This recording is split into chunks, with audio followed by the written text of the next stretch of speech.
देवघर जिले के एकमात्र औद्योगिक क्षेत्र चित्रा ईसीएल कोलियरी के ऊपर लगातार आए दिन सवाल उठ रहे थे।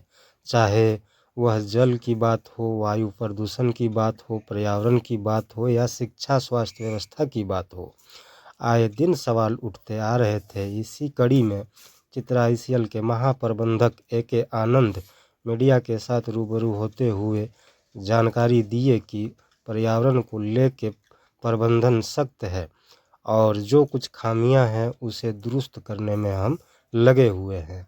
चित्रा हालांकि देवघर जिले के लाइफ लाइन के नज़रिए से देखा जाता है।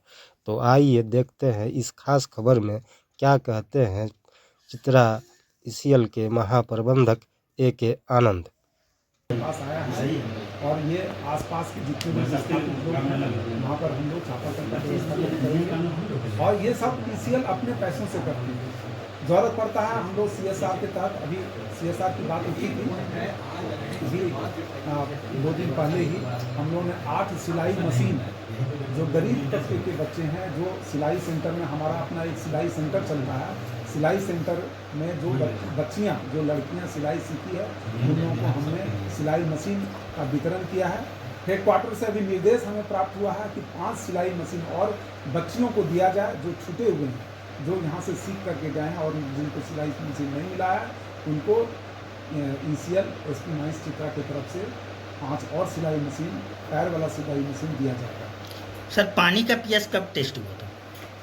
पानी का हर साल हम लोग पीएच टेस्ट करते हैं और उसका रिपोर्ट हम लोग मेंटेन करते हैं और अगर मान लीजिए कि अगर अभी नहीं हुआ होगा तो हम लोग उसका टेस्ट भी करेंगे। सर, जो कोयले के अगर उत्पादन की बात करें तो चित्रा कोल माइंस कहीं ना कहीं सबसे बेहतर कोल उत्पादन में माना जाता था, लेकिन हाल फिलहाल में यह देखा गया है कि कहीं ना कहीं कोल उत्पादन में कमी आई है, अधिग्रहण की समस्या है। क्या है सर, इसको थोड़ा बता दीजिए। आपने बहुत ही अच्छा क्वेश्चन किया है।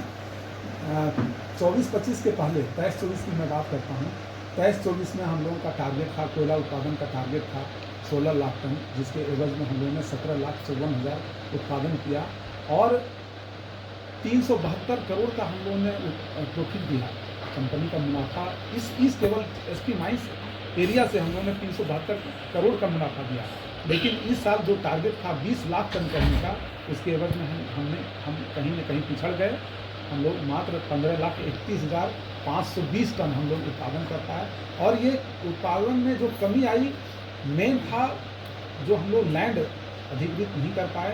बंसावली का प्रॉब्लम है। बंसावली जब तक कि बंसावली नहीं बन जाता है हम लोगों का ज़मीन नहीं ले पाते हैं। लोगों का जो ज़मीन का कंपनसेशन होता है वो कंपनसेशन नहीं दे पाते हैं।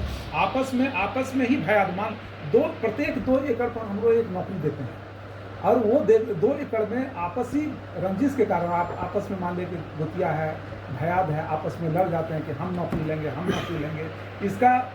इस झगड़े के कारण सीओ सारठ की तरफ से हम लोगों के पास बंसावली निर्गत होने में लेट हो रहा है, जिसके कारण भूमि का अधिग्रहण हम लोग कम कर पाए और इसी कारण से उत्पादन हम लोगों का कम हो। इसको लेकर सर प्रबंधन की तरफ से क्या कुछ उपाय किए जा रहे हैं? क्या हम लोग अभी 10 दिन पहले हम सीओ सारठ के पास हम खुद भी गए थे, यहाँ के मुखिया को भी ले गए थे कि जितना भी यहाँ से हम लोगों ने एप्लीकेशन को फॉरवर्ड किया है उस एप्लीकेशन पर विचार करके जल्दी से जल्दी बंसावली को निर्गत किया जाए ताकि उनके एप्लीकेशन को हम लोग जल्दी से जल्दी हेडक्वार्टर को फॉरवर्ड कर सकें और उनका लैंड का कंपनसेशन दे सकें और उनको नौकरी दिया जा सके।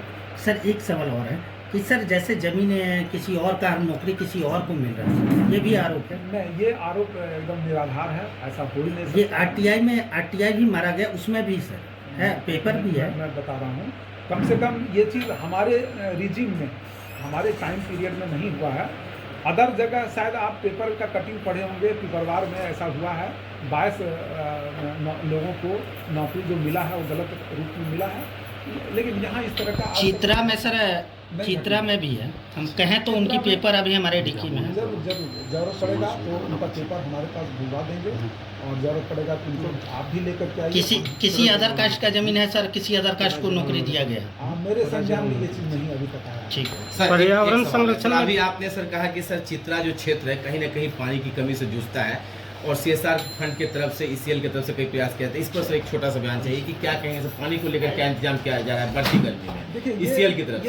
ये क्षेत्र पानी का शॉर्टेज है, इस क्षेत्र में पूरे क्षेत्र में ही पानी का शॉर्टेज है और गर्मी के दिन में शॉर्टेज होता है। इसीलिए तो हम लोग पूरे साल भर हम लोग 14 टैंकर हम लोग हायर किए हुए हैं और ये स्थानीय लोगों का ही है और उन्हीं टैंकरों के थ्रू में हम के द्वारा हम लोग घर घर में पहुँचाने का काम करते हैं। कहीं पर तालाब है, वहाँ पर हम लोग अपने माइन का वाटर से डिवाटरिंग करके उस तालाब को भरते हैं ताकि गाय गोरी जानवर पानी को अपना प्यास बुझा सके। और जिस घर के आमने सामने में हौदा बना हुआ है उस हौदे में भी हम लोग पानी डालते हैं और उन लोगों को पता है, ग्रामीणों को पता है कि टैंकर कब आएगा। वो टैंकर से अपने घर में जितने भी बाल्टी हैं ये सब अपने भर लेते हैं, दिन भर उनका काम उस पानी से। तो ये माना जैसे कि कॉर्पोरेट रिस्पॉन्सिबिलिटी को निभाने के लिए ECL लगातार प्रयासरत है। हाँ, और गांव में जितने भी अभी इस साल कम से कम सारठ में मुझे याद आ रहा है कि सारठ में जो अभी प्रेजेंट विधायक हैं उनके द्वारा एक लेटर हमको प्राप्त हुआ था कि लगभग 150 हैंडपम्प ब्रेकडाउन है, उन सारे 150 हैंडपम्प को हम लोगों ने ठीक करवाया, चित्रा से ठीक करवाया। पर्यावरण संरक्षण के लिए क्या क्या ठोस कदम उठाए जा रहे हैं सर चित्रा में? पर्यावरण संरक्षण के द्वारा के लिए अभी जितना हम लोगों ने कहा कि अभी हम लोग वाटर डस्ट संप्रेषण हम लोग करते हैं, इसके साथ ही इस साल ECL में, पूरे ECL में, केवल मैं चित्रा की बात नहीं कर रहा हूँ, पूरे ECL में वाटर डस्ट सप्रेशन करने के लिए वाटर मिस्ट टैंकर आ रहा है। वाटर मिस्ट 2 टैंकर आ रहा है जिसको कि ज़रूरत पड़ने पर हम यहाँ भी यूज़ करेंगे, ज़रूरत पड़ने पर हम लोग जामताड़ा का जो रेलवे साइडिंग है वहाँ पर भी हम लोग यूज़ करेंगे। वाटर मिस्ट एक ऐसा टैंकर है जो कि पानी एकदम बूंद बूंद बहुत ही फुहारा के रूप में निकलेगा और डस्ट का सप्रेशन करेगा। सर जो दमगढ़ा साइड से पेड़ उखाड़ा गया था और पेड़ जो कटे हैं ECL के द्वारा लगने थे वो सब लगाए गए हैं सर? नहीं, मैं दमगढ़ा का पेड़ का बात बता रहा हूँ। दमगढ़ा का जो जितना जो पेड़ है वो फॉरेस्ट नहीं है, वो पेड़ हमारा ही लगा हुआ है। उसमें सर क्लियरेंस नहीं लेना पड़ता है? जरूर क्लियरेंस मिला है, बिना क्लियरेंस का हम लोग तो एक पेड़ को भी छू नहीं सकते हैं। और DFO देवघर के द्वारा क्लियरेंस हम लोगों को मिला है और हम लोगों ने 5 करोड़ या समथिंग पैसा, मुझे अभी ठीक याद नहीं आ रहा है, हम लोगों ने फॉरेस्ट डिपार्टमेंट को पेमेंट किया। सर चित्रा डिस्पेंसरी में अभी हम लोग देख रहे थे, गए थे 9 साल से वहाँ जांच मशीन खराब है सर, उसमें सर अभी तक कोई पहल नहीं है। एक्सरे मशीन की बात कर रहे हैं। हाँ जी, हम लोग लगे हुए हैं, विगत साल भर से हम लोग लगे हुए हैं और ये मशीन हम लोग के हाथ में नहीं है, हम लोग नहीं परचेज कर सकते हैं। ये कई मशीन ECL में और भी ब्रेकडाउन है और कलेक्टिवली ECL हेडक्वार्टर उसको देख रहा है। एक बार टेंडर भी हुआ, टेंडर रद्द भी हुआ क्योंकि टेंडर रद्द इसलिए हुआ कि उसमें मशीन का जो भी टेंडर बिडिंग किया गया था उसमें कुछ न कुछ गलती था, तो उस टेंडर को कैंसिल करके फिर से दोबारा टेंडर का प्रोसेस में ECL हेडक्वार्टर लगा हुआ और हम समझते हैं कि इस साल हो सकता है कि प्रोक्योरमेंट हो जाएगा। ठीक सर, और एक सवाल, बहुत सारा जनप्रतिनिधि का ये भी आरोप था कि यहाँ पे बहुत सारी ऐसी ज़मीन है जो अधिकृत की गई है लेकिन अभी तक उसमें खनन का काम शुरू नहीं हुआ सर, ऐसा? बहुत अच्छा सवाल आपने किया। हम भी लोगों से यही चीज़ कहते हैं कि आप लोग शांति बना करके रखिए, हमारे ऊपर छोड़िए।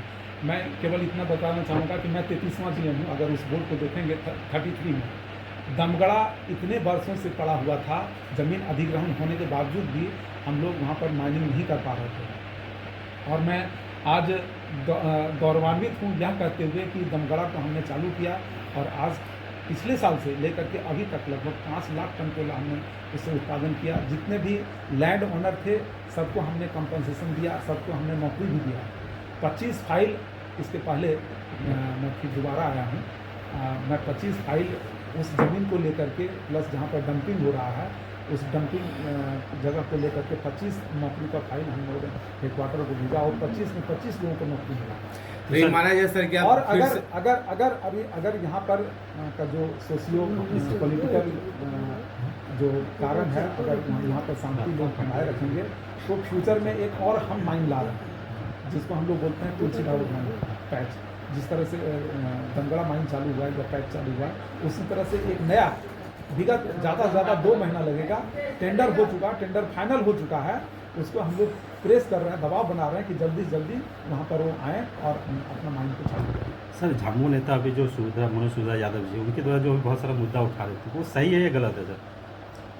देखिए, पहली बार मनोज सुभद्रा यादव से मैं पहली बार मेरी भेंट हुई है।